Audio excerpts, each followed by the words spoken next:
మిత్రులారా నమస్తే. నేను మీ ప్రసాదమూర్తి. సంచారమే ఎంత బాగున్నది, దానంతా ఆనందమేడున్నది. సంచారమే ఎంతో బాగున్నది, దీనంతా ఆనందమేమున్నది అని పాడుకుంటూ రకరకాల ప్రదేశాలు తిరగడం, ప్రకృతి సౌందర్యాన్ని ఆస్వాదించి పరవశించిపోవడం నా జీవితంలో ఒక భాగమైపోయింది. 2026 మే 11వ తేదీన నా కుటుంబంతో కలిసి డార్జిలింగ్ సిక్కిం యాత్రకు బయలుదేరాం. ఎప్పటికప్పుడు చిన్న చిన్న వీడియోలతో మీకు నా యాత్రా విశేషాలు చెబుతూ చూపిస్తూ వచ్చాను. ఈ వీడియోలో నా యాత్ర మొత్తంలో నేను చూసిన ప్రదేశాల అద్భుతమైన ప్రాకృతిక సౌందర్యాన్ని సంక్షిప్తంగా చూపించడానికి, వర్ణించడానికి ప్రయత్నిస్తాను. వీడియోని ఆశాంతం చూసి ఆనందించండి. వీలైతే మీరు కూడా ఈ ప్రాంతాల అంతరంగ దర్శనం చేసుకోండి.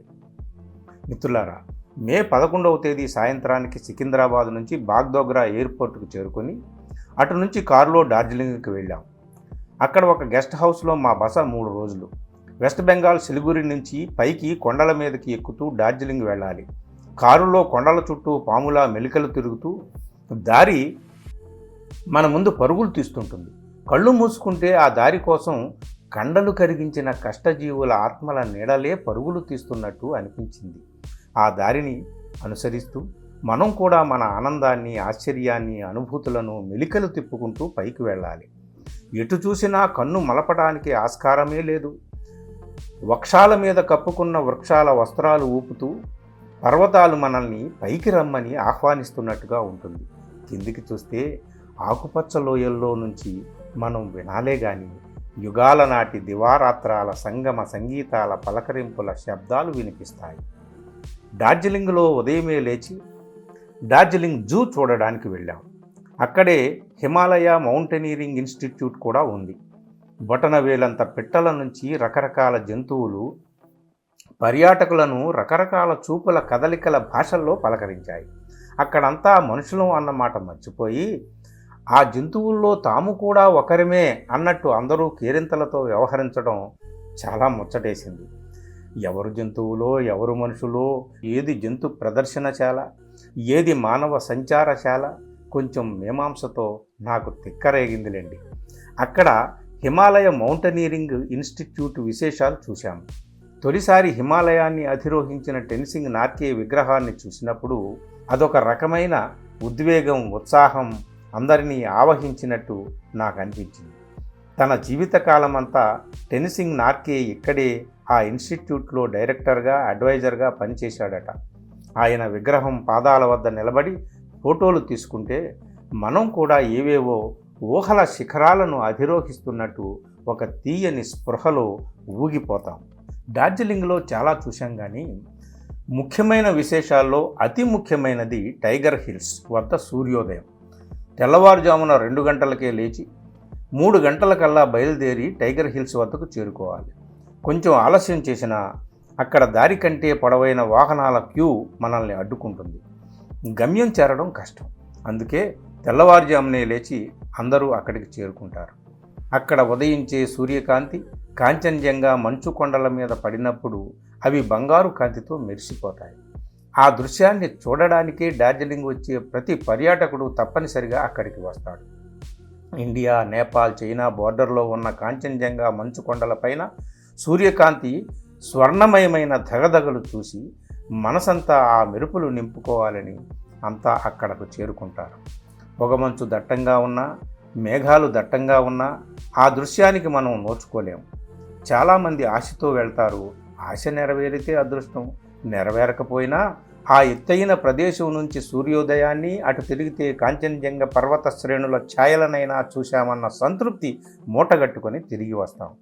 పొగమంచు పూర్తిగా కప్పేయడంతో ఆ మంచు తొలగేదాకా ఆగి కాంచన్జంగా కాంచనకాంతి చూసి మేం వెనక్కి తిరిగాం. ఈ ట్రిప్పులో అనుకోకుండా నా ఆత్మీయ సోదరుడు, ఆర్టీవీలో కీ రోల్ పోషిస్తున్న వి చంద్రమౌళి ఫ్యామిలీ కూడా కలిసింది. ఇక యాత్ర మొత్తం అందరం కలిసే తిరిగాం, కలిసే ఎంజాయ్ చేశాం. డార్జిలింగ్లో నాకు బాగా నచ్చిన ప్రదేశాలు చాలా ఉన్నాయి. వాటిలో ముఖ్యమైనది పైన్ ఫారెస్ట్. పైన్ చెట్లన్నీ ఆకాశాన్ని తాకుతూ మనల్ని పిలుస్తూ కనిపిస్తాయి. ఎంత పైకి చూస్తే ఈ చెట్లు అంత పైన కనిపిస్తాయి. కాబట్టి వీటిని పైన చెట్లు అన్నారేమో అని నేను కాస్త చమత్కరిస్తే మా వాళ్ళేమో కానీ చాలే నీ జోకులని చెట్లు మరి కాస్త ఊగినట్లు అనిపించింది. ఆ చెట్ల మధ్యలోకి వెళ్ళాక నీ ఆకాశం నీకు అందాలంటే నువ్వు నిటారుగా నిలబడాలి అని ఈ చెట్లు చెబుతున్నాయా అనిపించింది. మన కృష్ణశాస్త్రి ఈ అడవి దాగిపోనా అని ఎందుకన్నాడో అర్థం కావాలంటే ఇలాంటి అడవుల్లో ఒక్కసారైనా సంచరించాలి. ఆ తర్వాత డార్జిలింగ్లో రాక్ గార్డెన్ దృశ్యాలు మర్చిపోలేను. ఒక్కో మెలిక తిరిగే కొద్దీ ఒక్కో జలపాతం మనల్ని మెలికలు తిప్పుతుంది. పైకి రమ్మని మరో జలపాతం, ఇంకా పైకి రమ్మని మరో జలపాతం ఒక అద్భుత సంగీత సంబరంతో స్వాగతం పలుకుతున్నట్టు అనుభూతికి గురవుతాం. డార్జిలింగ్లో టాయ్ ట్రైన్ ఎక్కి తిరగడం మర్చిపోలేని అనుభవం అండి. బొమ్మ రైలు అంటే పిల్లలకే కాదు, పెద్దలకు కూడా అదే రకమైన తన్మయత్వం ఉంటుందని డార్జిలింగ్లో ఈ ట్రైన్ ఎక్కాకే అర్థమైంది. డార్జిలింగ్ చుట్టూ తిప్పి సుదూరంగా కొండలకు చేతులూపి హలో హాయ్ చెప్పమని ఈ ట్రైన్ మనకు నేర్పుతుంది. అటు కొండల్ని ఇటు వృక్షాలని, అలా కిందకి చూస్తే ఎక్కడో పాతాళంలో ఉన్న ఆకుపచ్చని లోయల్ని అన్నింటినీ కొన్ని నిమిషాల్లో ఈ ట్రైన్ మనకు చూపించి మన చుట్టూ మనం తిరుగుతూ భూమి చుట్టూ తిరిగిన తరగని ఆనందాన్ని మనకు అందిస్తుంది. ఇదే ట్రైన్లో ప్రయాణం చేసి ఘూమ్ అనే స్టేషన్ దగ్గర ఆగినప్పుడు, అది ఇండియాలో అత్యంత ఎత్తైన రైల్వే స్టేషన్ అని తెలుసుకున్నప్పుడు ఒకరిని ఒకరు ఆశ్చర్యంతో కూడిన ఆనందాలతో కలిసిన మురిపాల చూపులతో చూసుకుంటాం. ఆహా, దేశంలో ఎత్తైన రైల్వే స్టేషన్లో నేను కదా రైలెక్కి తిరిగాను అని కించిత్ గర్వపడతాం.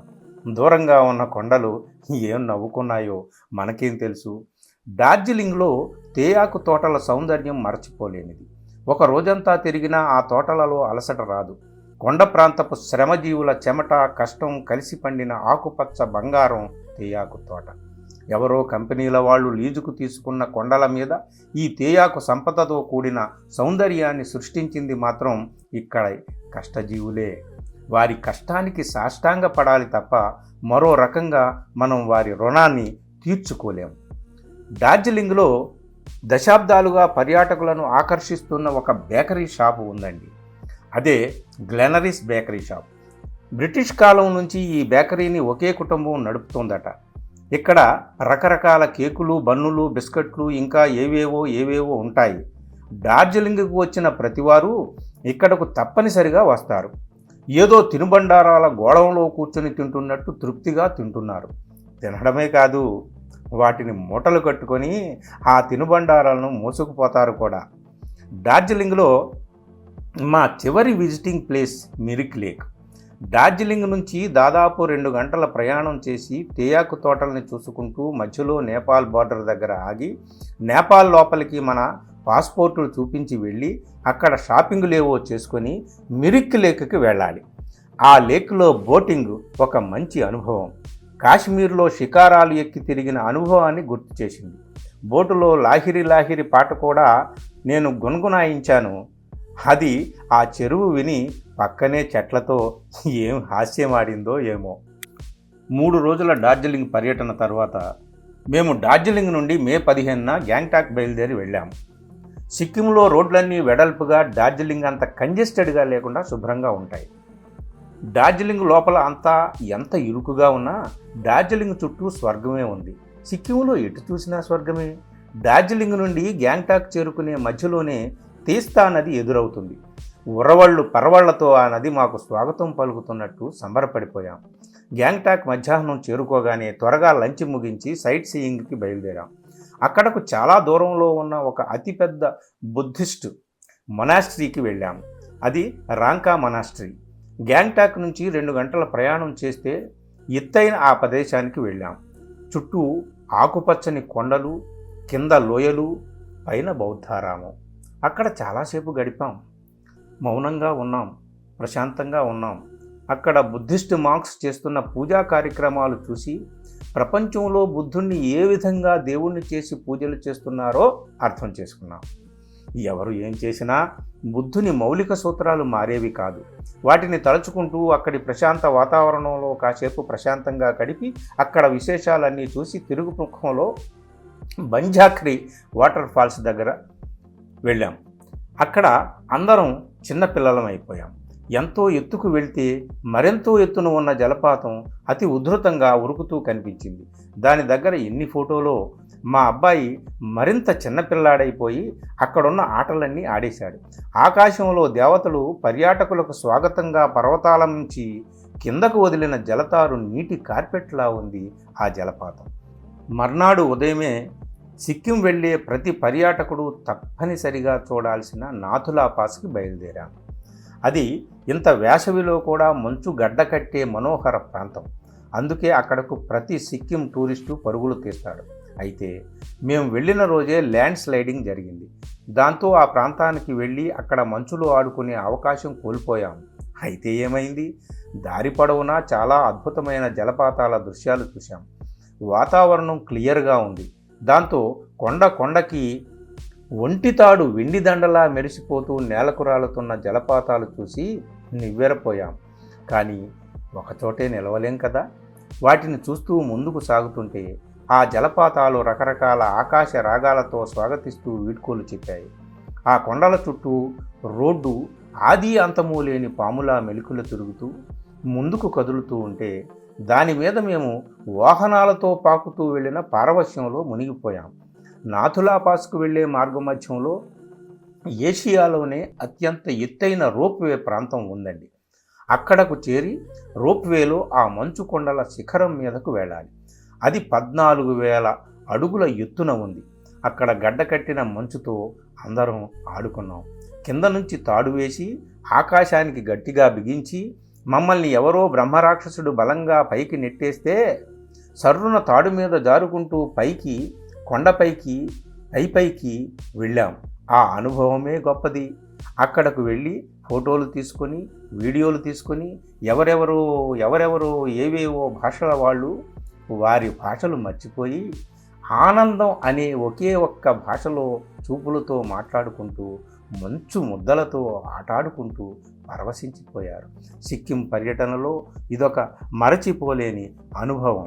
మర్నాడు గ్యాంగ్టాక్ చుట్టూ 2-3 బుద్ధిస్టు ఆరామాలు చూశాము. సిక్కింలో మా చివరి రోజు ముఖ్యంగా చెప్పుకోవలసిన 2-3 ప్రదేశాలు ఉన్నాయి. అందులో ఒకటి ఆర్కిడేరియం. 150 రకాల పూలతో కూడిన ఈ సజీవ బృందావనంలోకి అడుగుపెట్టాక ఏదో అనిర్వచనీయమైన స్వర్గలోకంలో సంచరించినట్టు అయిపోయింది. రంగురంగుల పూలు, రకరకాల పూలు పైనుంచి వేలాడుతున్న నక్షత్ర గుచ్చాల్లాగా ఉన్నాయి. కింద నుంచి ఆ నక్షత్రాలను అందుకోవడానికి పూల చేతులు చాపిన పసిపాపల్లాంటి పూల కుండీలు ఉన్నాయి. ఇదంతా అద్దాల ఆక్వేరియంలో ఉన్న అతిపెద్ద రంగుల భవనం. ఈ దృశ్యానుభవం అక్షరాల వర్ణనకు అందని దివ్యానుభవం. లోపల ఎన్ని రకాల పూల కుండీలను అమర్చి వాటిని ఏవేవో రసాయనాలతో సజీవంగా కాపాడుతూ వస్తున్నారో ఆ అమరికను చూడడమే ఒక అద్భుతం. ఆ రంగుటద్దాల ఆర్కిడేరియంలో ఎన్ని రకాల పువ్వులు ఉన్నాయో అవే రకాల పుష్పాల మొక్కలను బయట కూడా పూలవనంలా పోషించి వాటిని సురక్షితంగా పెంచుతున్నారు. పర్యాటకులకు నందనోద్యానవనంలో సంచరించిన ఒక మహాద్భుత పుష్పానుభవాన్ని ఈ ఆర్కిడేరియం ఇస్తుందండి. తరువాత మరో విశేషం ప్లాంట్స్ కన్సర్వేటరీ. ఇంతకుముందు పూలవనం గురించి కదా మనం మురిసిపోతూ మాట్లాడుకున్నాం. ఈ కన్సర్వేటరీకి వస్తే రకరకాల మొక్కల గురించి సంభ్రమంలో తడిసిపోతూ మాట్లాడుకుంటాం.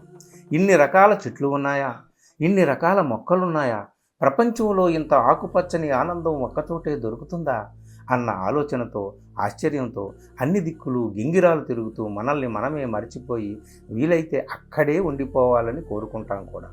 కొంచెం కావాలనే ఎవరైనా తప్పిపోవడానికి ప్రయత్నిస్తే అది వారి తప్పు కాదు సుమా. ఎప్పుడు జీవితంలో చూడని మొక్కలు చెట్లు ఎటు నుంచి ఎటు చూపు మరల్చాలో తెలియక తెకమక పడుతూ ఈ కన్జర్వేటరీలో కలలోలాగా కల తిరుగుతూ ఉంటాం. ఇదే చోట తిరుగుతూ మలుపులు తిరుగుతూ పైకి వెళితే కొండ మనల్ని మరింత పైకి పిలుస్తున్నట్టుగా ఉంటుంది. గ్యాంగ్టాక్ సమీపంలో మేము చూసిన ప్లేసెస్లో మరిచిపోలేనిది క్వీన్స్ పాడ్ అనే రెస్టారెంట్. చూడ్డానికి చాలా దూరం వెళ్లాల్సి వచ్చింది. దారిలో బక్థాంగ్ ఫాల్స్ దగ్గర ఆగి సిక్కిం వేషధారణలో నేను మా రాజీ జలపాతం దగ్గర చాలా వేషాలు పోయాం. అదో మురిపం, అదో ముచ్చట, అదో చిన్నపిల్లల చిలిపితనం. అక్కడ నుంచి రెస్టారెంట్కి కొంచెం దూరమే వెళ్లాల్సి వచ్చింది. అంత దూరం వెళ్ళాక అప్పుడు తెలిసింది అక్కడికి అందరూ ఎందుకు వెళ్తారో. చెక్కతో తయారు చేసిన ఆ రెస్టారెంట్ పర్యాటకులతో నిండిపోతోంది. దానికి ఉన్న ఆకర్షణలా రెస్టారెంట్ పక్కనే ఉధృతంగా ప్రవహిస్తున్న తీస్తా నది. అక్కడి టూరిస్టులను చూసి మరింత ఉత్సాహపడుతోందా నది అన్నట్టు ఉంది. పైనుంచి ఆ ప్రవాహాన్ని చూస్తూ ఆ నది పక్కనే కూర్చొని ఆ నదిని తాగుతూ గడపడానికి పర్యాటకులు పోటీలు పడతారు. ఆ రెస్టారెంట్లో ఘన పదార్థాలు, ద్రవ పదార్థాలు ఎలా ఉన్నా రెస్టారెంట్ ఒకటే ఒక దేవకన్యలా అందరినీ ఆకర్షిస్తూ ఉండడం ఆశ్చర్యం. దాన్ని అంత అందంగా, ఆకర్షణీయంగా నిర్మించారు. తీస్తా నది చెంతన రెస్టారెంట్లో తీరుబడిగా కాలక్షేపం చేసి హోటల్కు వెళ్ళిపోయాం. మర్నాడు యాత్ర ముగింపుగా మే 18న సిలిగురి తిరుగు ప్రయాణం. ఆ సందర్భంగా దారి మధ్యలో ముంపు అనే ప్రాంతం సందర్శించాం. అక్కడ విశ్వకవి రవీంద్రనాథ్ ఠాగూర్ జ్ఞాపకాలు భద్రపరిచిన మ్యూజియం ఉంది. ఆ రవీంద్ర భవన్ చూడడం నాకు మొత్తం యాత్రలో అత్యంత ఉద్వేగభరితమైన జ్ఞాపకంగా మిగిలిపోతుంది. రవీంద్రుడు తన చివరి రోజులు ఆ ప్రాంతంలో గడిపాడట. ఎత్తైన ఆ ప్రాంతం నుంచి చూస్తే చుట్టూ కొండలు, మంచు మబ్బుల ఆటలు, అతి శీతల వాయు సంగీతాలు, అదొక అపూర్వ ఆత్మానుభవాన్ని అందించిన అపరూప ప్రదేశం. ఠాగూర్ 80వ పుట్టినరోజు అక్కడే జరుపుకున్నాడట. జన్మోదిన్ అనే కవితను కూడా అక్కడే రాశాడట. దాన్ని ఆల్ ఇండియా రేడియో వారు లైవ్ ప్రసారం చేశారట. చివరి రోజు వరకు ఆయన కవిత్వం రాస్తూ ఉన్నారు. ఆ విషయం తెలిసి మరింత ఆశ్చర్యంతో కూడిన ఉద్వేగానికి గురయ్యాను. ఇలా మొత్తానికి మా టూరు ముగిసింది. వచ్చేటప్పుడు న్యూ జలపాయిగిరిలో ట్రైన్ ప్రయాణం కలకత్తా వరకు, కలకత్తా నుంచి విశాఖపట్నం, అటు నుంచి సికింద్రాబాద్, ఇలా అంచెలంచెలుగా మా యాత్రను పూర్తి చేసుకుని సురక్షితంగా మే 22కు ఇంటికి చేరాం. అన్నట్టు పనిలో పనిగా కలకత్తాలో విక్టోరియా మెమోరియల్ కూడా సందర్శించాం. ఇంటికి చేరిన చాలా రోజులు ఇంకా ఆ కొండల్లో, ఆ తోటల్లో, ఆ లోయల్లో, ఆ అడవుల్లో, ఆ మంచు మబ్బుల నీడల కింద సంచరిస్తున్నట్టే ఉంది. ఇంత తీయని అనుభవాన్ని మిగిల్చిన ఈ యాత్రా విశేషాలు మీతో పంచుకోవాలని ఈ వీడియో. మీరు కూడా తప్పనిసరిగా విజిట్ చేయాల్సిన ప్రాంతం ఇదంతా. చూస్తారు కదా. ఉంటాను మరి. Thank you. Me Prasad Murthy.